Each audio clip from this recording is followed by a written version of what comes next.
Bismillahirrahmanirrahim. Assalamualaikum warahmatullahi wabarakatuh.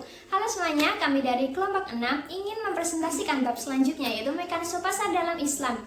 Sebelumnya perkenalkan, nama saya Deanti Farosiana dengan nomor induk mahasiswa 2019 04300133. Langsung saja, pada bagian pertama saya ingin menjelaskan tentang definisi mekanisme pasar Islam. Sebelumnya, apa sih mekanisme pasar itu? Mekanisme pasar adalah suatu kondisi bagaimana produsen dan konsumen yang akhirnya mereka menyepakati harga dan kuantitas. Fungsi harga di sini yaitu sebagai sinyal untuk mengalokasikan sumber daya. Hukum permintaan dan penawaran ini yang memastikan alokasi sumber daya yang efisien. Dengan adanya kekuatan penawaran dan permintaan inilah yang dapat membantu pasar tersebut mencapai titik equilibrium. Pada kondisi ini pasar yang menentukan harga dan kuantitas yang baik bagi produsen maupun konsumen.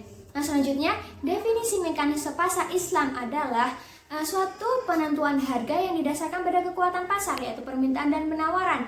Jika di dalam ekonomi Islam ini, penentuan permintaan dan penawaran ini harus didasarkan pada rasa suka dan sama suka, dan tidak ada rasa terpaksa dari satu sama lain.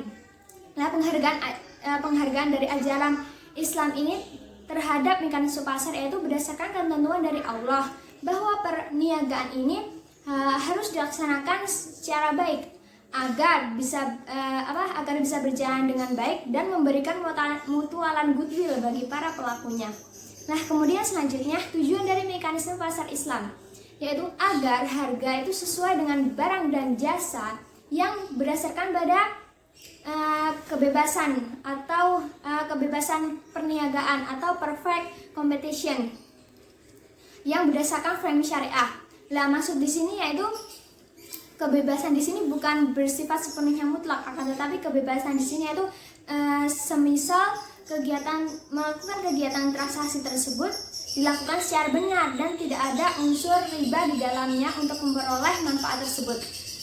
Terdapat adanya larangan-larangan yang mengganggu mekanisme pasar tersebut, seperti mengurangi timbangan, menyembunyikan barang yang cacat, terus kemudian melakukan ihtikar atau menimbun barang, dan yang terakhir yaitu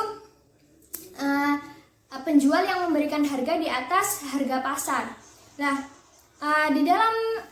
Di dalam ekonomi Islam ini boleh jika adanya satu-satunya penjual atau dalam arti itu monopoli itu tuh sah-sah saja, asalkan seseorang yang melakukan monopoli itu tidak ada unsur etika di dalamnya. Maksud etika di sini yaitu mengambil keuntungan di atas keuntungan normal, yang mana penjual itu menjual dengan barang yang sedikit untuk mendapatkan harga yang lebih tinggi. Prinsip mekanisme pasar Islami yang pertama, arido. Segala transaksi yang dilakukan haruslah atas dasar kerelaan antar masing-masing pihak. Yang kedua, persaingan sehat. Mekanisme pasar akan terhambat bekerja jika terjadi penimbunan atau monopoli. Monopoli dapat diartikan setiap barang yang penimbunannya akan menimbulkan atau membahayakan konsumen ataupun orang banyak. Ketiga, jujur. Islam melarang tegas melakukan kebohongan dan penipuan dalam bentuk apapun, sebab kebenaran ini sangat berdampak kepada para pihak yang melakukan transaksi dalam perdagangan dan masyarakat secara luas. Yang terakhir, keterbukaan serta keadilan. Pelaksanaan prinsip ini adalah transaksi yang dilakukan dituntut untuk berlaku benar dalam pengungkapan kehendak dan keadaan yang sesungguhnya. Intervensi menurut ekonomi Islam. Pada dasarnya, Islam menganut sistem ekonomi pasar bebas. Tingkat harga diserahkan pada kekuatan penawaran dan permintaan.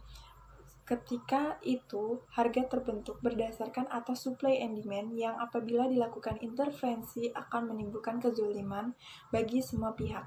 Namun, apabila harga barang di pasar tidak lagi ditentukan oleh kekuatan penawaran dan permintaan, seperti melonjaknya harga suatu barang disebabkan oleh hilangnya barang di pasaran karena ikhtiar, penimbunan barang, komoditi tertentu yang sangat dibutuhkan oleh masyarakat. atau kenaikan harga suatu barang disebabkan oleh ketidakadaan atau ketiadaan barang komoditi karena bencana alam. Dalam keadaan seperti ini, yang pertama, menurut Ibnu Taimiyah, pemerintah dapat melakukan intervensi pasar dalam rangka melakukan regulasi harga, karena harga yang adil terbentuk atas dasar semua pihak. Intervensi harga itu dilakukan untuk kemaslahatan, yakni memenuhi kebutuhan dasar penduduk dan untuk memelihara kejujuran para pedagang atau pelaku usaha. Yang kedua yaitu menurut Ibnu Qayyim, beliau berpendapat penentu harga harus diserahkan kepada kekuatan pasar, yaitu kekuatan permintaan dan penawaran jika terjadi ketidaksempurnaan pasar atau distori. Misalnya monopoli, dia merekomendasikan intervensi pemerintah untuk memperbaiki harga. Yang ketiga yaitu intervensi harga yang dilakukan pemerintah dalam bentuk intervensi pasar dengan melakukan impor barang kebutuhan. Impor dilakukan jika terjadi penurunan produksi barang kebutuhan yang disebabkan oleh bencana alam. Harga barang kebutuhan pokok naik karena tingginya permintaan, sementara produksi menurun. Keadaan ini memaksa pemerintah untuk melakukan impor barang kebutuhan poron seperti yang dilakukan oleh Umar bin Khattab yang melakukan impor gandum dari Fustat Mesir, sehingga penawaran agregat barang di pasar kembali naik, yang kemudian berakibat pada turunnya harga-harga. Nama Rizky Smita NIM 099. Penetapan harga secara Islam. Pemerintah dan otoritas ekonomi tidak mempunyai hak dan wewenang untuk menetapkan harga karena akan mengakibatkan rusaknya mekanisme pasar dan akan menghambat sistem ekonomi perusahaan pasar yang dikenal dengan istilah supply and demand. Nah, melonjaknya harga itu dipengaruhi oleh tingginya permintaan dan faktor alam. Ibnu Taimiyah memiliki dua konsepsi penetapan harga. Yang pertama adalah penetapan harga yang adil. Penetapan harga yang adil adalah ketika terjadi kenaikan harga yang sangat tinggi yang disebabkan oleh ulah spekulan. Yang kedua adalah penetapan harga yang tidak adil atau haram. Nah, yang dilakukan dengan cara memaksa tanpa adanya keinginan untuk menjual barang dagangannya dikarenakan harganya yang ditawar tidak sesuai.